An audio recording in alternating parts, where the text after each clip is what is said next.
Hi Leo, this is Jav. Welcome po sa ating channel. By the way Leo, this is your weekly Gabay Tarot reading. Bonus reading po ito. Second video reading niyo po ito. Para sa inyong weekly Gabay Tarot reading from February 16 to 22, 2026. Gamitin ang reading na ito bilang gabay lamang. Tandaan Leo, ito po ay channel reading. Now, kung nanood ko sa inyong first video reading at dito din sa inyong second video reading at may napansin kayo na repeating message. Yan po yung pinupush ng course sa inyo na kailangan yung bigyan ng atensyon, solusyon at aksyon kung maaari po. Kung gusto nyo, kung okay sa'yo.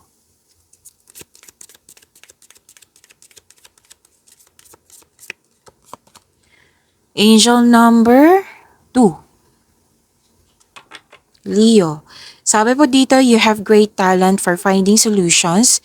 Your intuitive, and unbiased nature allow you to see all sides of any situation and advise others towards the most fair and beneficial outcome. To attract more blessings, let us say the power of affirmation. Let us say, I am diplomatic. So, sabi dito sa inyong angel number 2 na ginagamit niyo po yung talino nyo, yung skills nyo, yung talent nyo. Hindi lang para tulungan yung sarili mo, para tulungan din yung kapwa nyo po. Okay? So, this is angel number 2.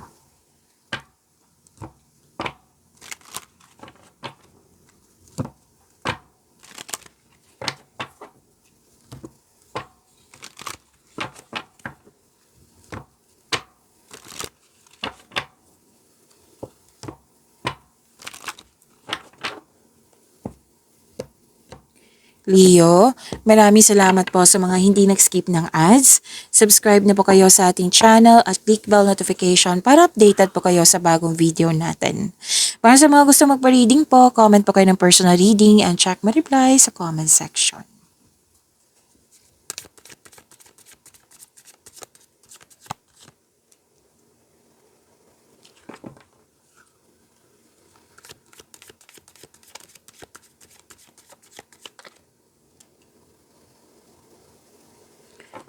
This is your energy, Leo.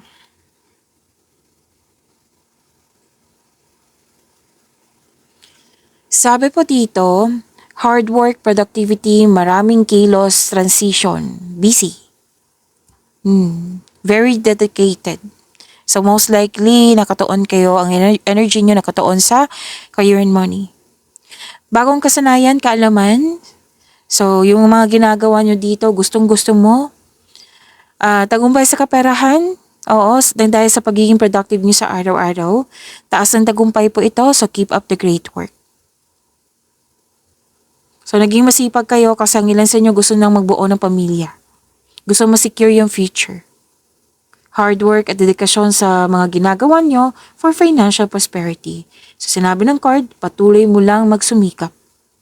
Some of you nag-aaral, nag-self-study or nagpa-enroll para magkaroon ng new skills, para ma-increase yung income nyo po. Gumagawa kayo ng passive income.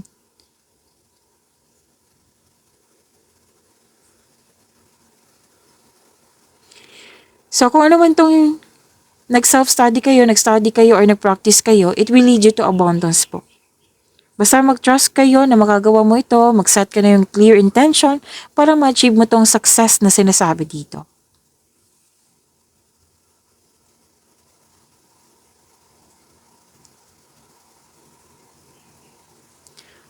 Pag-aalaga, may inalagaan ka dito na pwedeng sa posisyon mo, sa mga ginagawa mo dyan, sa pamilya, sa iyong sarili.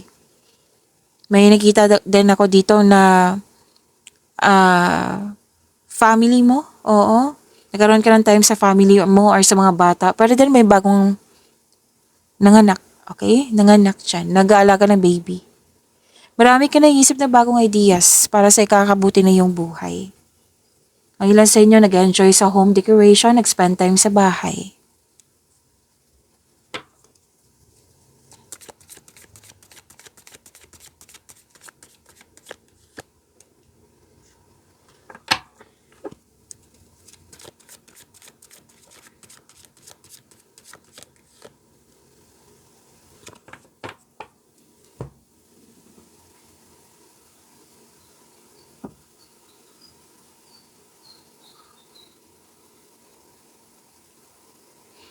Okay, sa career and money niyo po ito.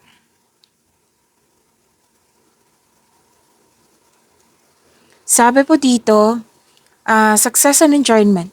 Yes, naging wais ka sa pag-handle ng iyong finances. Hindi ka madamot, masaya ka makatulong sa kapwa mo. This is your, may luck dito, Luck. Lahat ng tinanim mo nagbo-bloom, so harvest time po ito. May promotion din. Pwede din marami kang orders, kliyente na magbibigay ito ng malaking pera sa iyo. Financial security is yours, so relax, enjoy mo yung achievement mo. Kahit nagbakasyon ka, kahit nag-rest day ka, pagbalik mo, pagbalik mo, abundance pa rin. So deserve nyo magkaroon ng vacation. You still be abundant after a well-deserved vacation.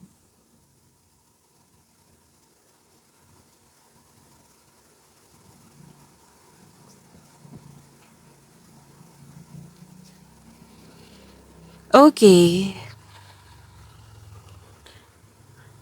May advice ang card nyo dito na bumuo kayo ng diskarte upang makuha ang gusto mo. Or umalis kayo or umiwas kayo sa toxicity. Kasi may toxic ako nakikita dito.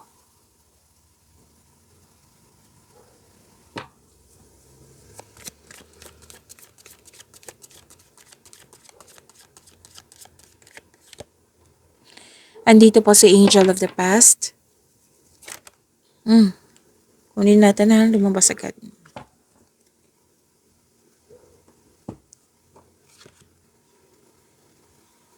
Andito din po si Angels of Commitment.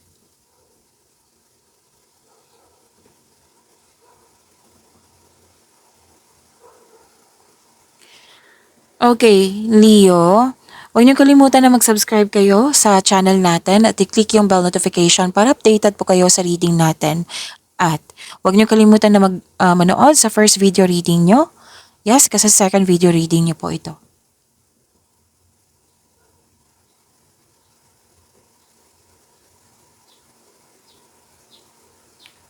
Okay. Sabi po dito, kasi mukhang may nagkamali dito, pwedeng ikaw, pwedeng siya. Kasi sabi ng cord, noon hindi nagkaroon ng pagkakaunawaan. Sabi ng cord, accept your mistakes as well sa person na ito. So you can successfully let the past go. So kailangan ng pag-let go nito.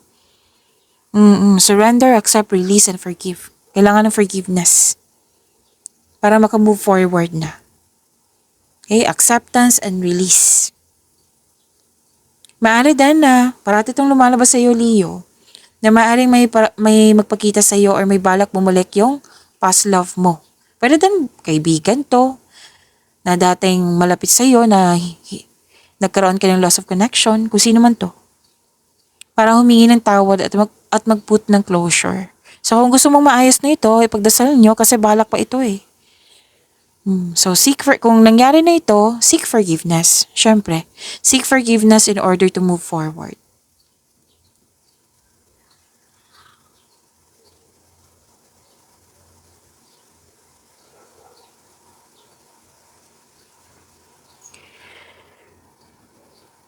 Okay.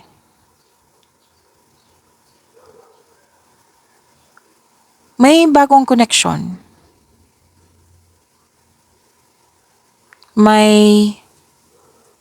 Pasensya na po, naputol yung video. So, saan na tayo?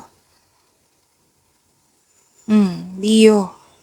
Sabi po dito, may bagong connection, may romance na parating sa iyo. Para sa mga single, maaaring parating na ito nasa harap mo na. Sa mga marelasyon sa buhay mag-asawa, sinabi dito na the couple is divinely guided.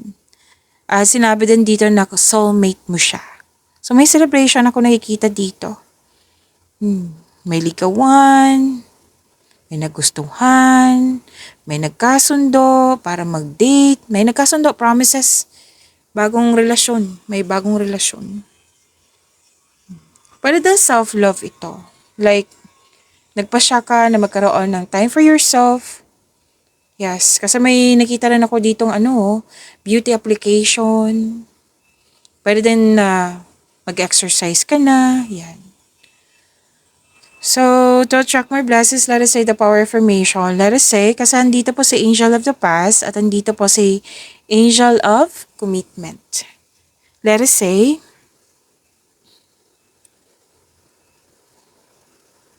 Ako ay nagpapatawad. Angels of Commitment, let us say, nangako ako ng walang takot sa aking kaligayahan at kapakanan. Pag-imani niyo po yung blessings na binigay sa inyo, Leo. See you tomorrow. Maraming salamat po.